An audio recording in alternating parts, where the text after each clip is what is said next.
Cricket ஃபேன்ஸுக்கு வணக்கம். IPL அக்ஷனோட மேசிவான ஒரு அப்டேட் தான். அதாவது மார்க்கெட் பிளேயர் லிஸ்ட் இருக்குது அப்படிங்கிற விஷயம் நமக்கு தெரியும். ஸோ அதை செட்டாக பிரிச்சிருக்காங்க. செட் 1, செட் 2, செட் 3 அப்படிங்கிற மாதிரி ஆல்மோஸ்ட் 9 செட்ஸ் வரைக்கும் இருக்குது. அதில் செட் 1ல யார் யார் இருக்க போகிறாங்க, என்னென்ன பிளேயர்ஸ் இருக்காங்க அப்படிங்கிறத பார்த்துடலாம். லிஸ்ட் இன்னும் அஃபீஷியலாக வரல அப்படின்னா கூட ஏகப்பட்ட சோர்ஸ் இதை பற்றி பேசிட்டாங்க. செட் 1ல இவங்க தான்ப்பா இருக்காங்க அப்படிங்கிற மாதிரி. இப்போதைக்கு ஒரு செட் மட்டும் இல்லாமல் 2 செட்டையும் சேர்ந்து நம்ம இந்த ஒரு வீடியோவில் பார்த்து தெரிஞ்சுக்கலாம். அதுக்கு முன்னாடி ஃபர்ஸ்ட் டைம் சேனலுக்கு வரீங்கன்னா மறக்காம சப்ஸ்கிரைப் பண்ணி சப்போர்ட் பண்ணுங்கள். அப்போ தான் அப்டேட் எல்லாமே உங்களை வந்து சேரும். சரி வாங்க வீடியோக்குள்ளே போவோம். ஆல்ரைட் கைட்ஸ், இப்போதைக்கு மார்க்கி பிளேயர் லிஸ்ட்டில் வந்துட்டு ஆல்ரெடி சொன்ன மாதிரி செட் 1, செட் 2 பிரிச்சிருக்காங்க இல்லையா. அதில் செட் 1ல யாரெல்லாம் இருக்காங்க அப்படிங்கிறத பார்த்துருவோம். ஸோ ரொம்ப முக்கியமாக சார்ல்ஸ் பட்லர் எடுத்த உடனே செட் 1ல இருக்கார். Charles Buttler, Shreyas Iyer, Rishabh Pant, Kagiso Rabada and Arshdeep, அதுக்கப்புறம் ஸ்டாக் அப்படிங்கிற மாதிரி பிரிச்சிருக்காங்க. ஸோ இதெல்லாம் எப்படி பிரிக்கிறாங்க அப்படின்னு கேட்டிங்கன்னா, ஸோ அவங்க ஒரு குலுக்கல் முறையில் பிரிக்கிறாங்களா அப்படிங்கிற விஷயம் தெரியாது. ஆக்சுவலாக லிஸ்ட்டில் வரும்போது நேம் அப்படியே லைனாக தான் வரும். பட் இருந்தாலும் ஸோ இவங்க அந்த குலுக்கல் முறையில் யார் ஃபர்ஸ்ட் வரா செகண்ட் வரான்னு சொல்ல முடியாது. இப்போ லைக் நான் பட்லரோட பேர் ஃபர்ஸ்ட் சொல்கிறேன் அப்படின்னா அவர் ஃபர்ஸ்ட்டில் வருவாரான்னு கேட்டால் ஸோ குலுக்கல் முறையில் அந்த செட்டில் யார் வேணாலும் ஃபர்ஸ்ட்டில் வரக்கான சான்ஸ் இருக்குது. ஆனால் தவறுதலாக பட்லரையே அவங்க எடுத்துட்டாங்க அப்படின்னா அவரே ஃபர்ஸ்ட்டு டிஸ்பிளே செய்யப்படுவார். சரி ஓகே, செட் 1 பொறுத்த வரைக்கும் ரொம்ப முக்கியமான பிளேயர்ஸ் யார், எந்த டீம் வாங்குறதுக்கான சான்ஸ் இருக்குது அப்படிங்கிறத நம்ம பார்த்துருவோம். ஃபர்ஸ்ட் எடுத்த உடனே நான் சொன்ன மாதிரி சார்ல்ஸ் பட்லர் இருக்கார். பட்லரை பொறுத்த வரைக்கும் எந்த டீமுக்கெல்லாம் wicket keeping batsman, opening batsman வேணுமோ தாராளமாக சார்ல்ஸ் பட்லரை சூஸ் பண்ணலாம். ஆனால் ஒரு கேப்டன்சி மெட்டீரியலாக இவரை சூஸ் பண்ண முடியாது. அவ்வளோ பெருசாக ஒரு கேப்டன்சியும் பண்ணது கிடையாது. இங்கிலாந்து டீமுக்காக பண்ணியிருக்காரு. ஐபிஎல்ல நம்ம வந்துட்டு பார்த்ததே கிடையாது அப்படிங்கிறதுனால பட்லரை கேப்டன்சி மெட்டீரியலாக எடுக்கிறதுக்கான சான்ஸ் இல்லை. விக்கெட் கீப்பர், பேட்ஸ்மேன், ஓப்பனராக எடுக்கிறதுக்கான சான்ஸ் தான் இருக்குது. ஆர்ஆரே திரும்பி எடுத்தாலும் ஆச்சரியப்படுறதுக்கு இல்லை. பட் இருந்தாலும் மும்பை இந்தியன்ஸ் மாதிரியான டீம், ஸோ மற்ற டீம் எல்லாருமே டார்கெட் பண்ணுவாங்க. ஆர்சிபி டார்கெட் பண்ணுறதுக்கான சான்ஸ் இருக்குது. அது போக பஞ்சாப் கிங்ஸ் ஹையஸ்ட் அமௌண்ட் வச்சிருக்காங்க அப்படிங்கிறதுனால தாராளமாக ஜானி பேஸ்டோக்கு பதிலாக இவரையே எடுத்துடலாமா அப்படிங்கிற மாதிரியும் யோசிக்க போகிறாங்க. ஸோ இதுக்கப்புறம் ஸ்ரேயஸ் ஐயர், இவர் கண்டிப்பாக கேப்டன்சி மெட்டீரியலுங்க. ஸோ கண்டிப்பாக எந்த டீமுக்கு கேப்டன்சி வேணுமோ ஸோ அங்கே ஸ்ரேயஸ் ஐயர் போக போகிறாரு.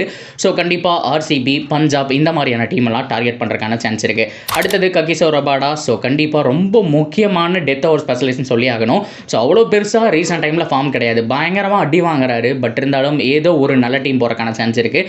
யோசிக்க வேணாம், எகைன் பஞ்சாப் கிங்ஸ் தான் ட்ரை பண்ண போகிறாங்களா, ஸோ மறுபடியும் ட்ரை பண்ணி அவங்க கிட்ட இருக்க பட்ஜெட்டில் வாங்க போகிறாங்களா, இல்லை பட்ஜெட் நிறையா இருக்கிறதுனால சூப்பரான பவுலருக்கு போக போகிறாங்களான்னு பார்க்கணும்.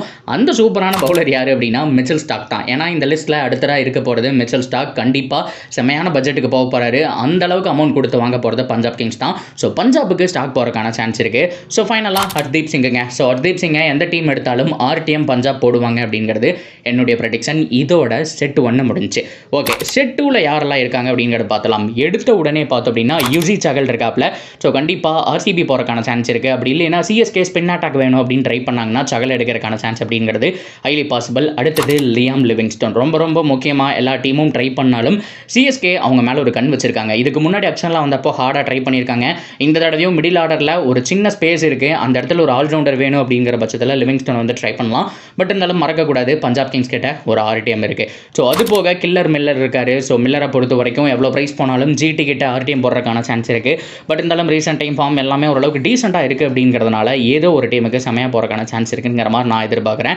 அண்ட் கேஎல் ராகுல் இந்த செட் 2ல இருக்காருங்க. கண்டிப்பாக மறுபடியும் ஆர்சிபி பக்கம் தான் நான் போவேன். ஒன்ஸ் அகெயின் இருக்கக்கூடிய 83 கோடியில் ஒரு 25 கோடி எங்களுக்கு ஒரு கேப்டன்சி மெட்டீரியலாகவும் அடுத்த ஒரு 10 இயர் பிளானாகவும் கேஎல் ராகுல் மேலே எங்களுக்கு நம்பிக்கை இருக்குது அப்படிங்கிற மாதிரி விராட்டும் கன்ஃபார்ம் பண்ணிட்டாரு அப்படின்னா ஆர்சிபி போகலாம். அப்படி இல்லைன்னா பஞ்சாப் போவாங்க அப்படிங்கிறது என்னுடைய ப்ரெடிக்ஷன். அதுக்கப்புறம் முகமது சிராஜ் அண்ட் முகமது ஷமி 2 பேருமே சூப்பர் பவுலர் தான். ஸோ ஷமி பொறுத்த வரைக்கும் எக்ஸ்ட்ரானரி ரேட் போவார். பட் இருந்தாலும் பொறுத்திருந்து பார்க்கணும் அவருடைய ஃபிட்னஸ், இதெல்லாம் பொறுத்து தான் வந்துட்டு எந்த டீம் சொல்ல முடியும். சிராஜை பொறுத்த வரைக்கும் ஒரு ரிட்டர்ன் கம்மி பட்ஜெட்டில் எந்த டீம் வாங்கினாலும் ஆர்சிபி ஆர்டிஎம் போடுவாங்கங்கிறது என்னுடைய ப்ரெடிக்ஷன். பொறுத்திருந்து பார்ப்போம். So that's a video guys. இதுதான் செட் 1, செட் 2. ஸோ இதுக்கப்புறம் இன்னும் நிறையா செட் இருக்குது. இந்த வீடியோவில் 2மே நான் கவர் பண்ணிட்டேன், ரொம்ப லென்த்தாக போயிடுன்னு சொல்லிட்டு. இந்த செட்டில் மேக்ஸிமம் எந்த பிளேஸை எந்த டீம் ட்ரை பண்ண போகிறாங்க அப்படிங்கிறத தாராளமாக நீங்கள் கமெண்ட்டில் சொல்லுங்கள். அண்ட் தொடர்ந்து அப்டேட்டுக்கு சேனலோட இணைஞ்சிருங்க. மறக்காமல் சப்ஸ்கிரைப் பண்ணி சப்போர்ட் பண்ணுங்கள்.